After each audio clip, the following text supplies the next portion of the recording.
Hello everyone, সালামু আলাইকুম রহমতুল্লাহ। আমি আজকে আপনাদেরকে নিয়ে আসলাম ব্রাহ্মণবাড়িয়া জেলায় অবস্থিত নাসিরনগর উপজেলার ঐতিহাসিক হরিপুর জমিদার বাড়িতে।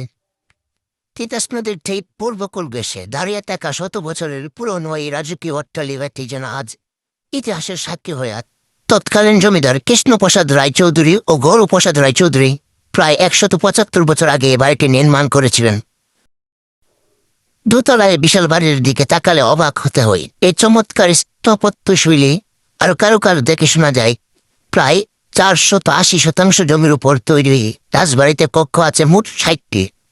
বিশাল এই বারান্দা আর দীর্ঘ করিডোরগুলা দিয়ে হাঁটলে মনে হয় যেন সেই জমিদার আমলে ফিরে গেছি। এই বাড়ির সবচেয়ে সুন্দর দিক হলো এর অবস্থান। বাড়ির ঠিক সামনেই বয়ে চলছে শান্ত তিতাস নদী।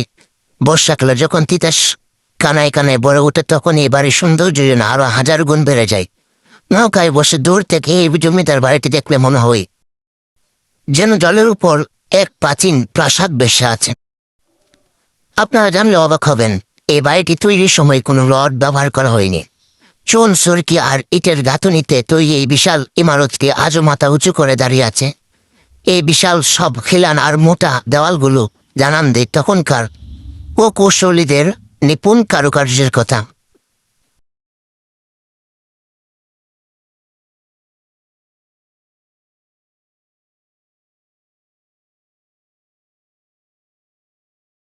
সময়ের বিবর্তনে আর অযত্নে জমিদার বাড়ির সে আগের চাকচিক্য হইতে এখন ম্লান হয়ে এসেছে।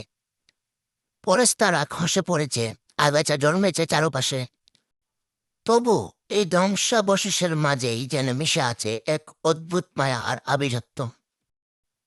কথিত আছে এই বাড়িটি যখন তৈরি করা হয়েছিল তখন তার কারুকার্য করার জন্য দূর দূরান্ত থেকে নামকরা সব কারিগর আনা হয়েছিল। বাড়ির ভেতরও নাচগড় আর আন্দরমহলের কাঠামো দেখলে বোঝা যায় একসময় এখানে কতটা উৎসব আর কোলাহল ছিল। আজ সেই নাচগড়ে শুধু নুপুরের প্রতিধ্বনি নয়, বরং বাতাসের সু সু শব্দ শোনা যায়। এইবারে সবচেয়ে বড় বিশেষত্ব হলো এর পশ্চিম পাশের ঘাট।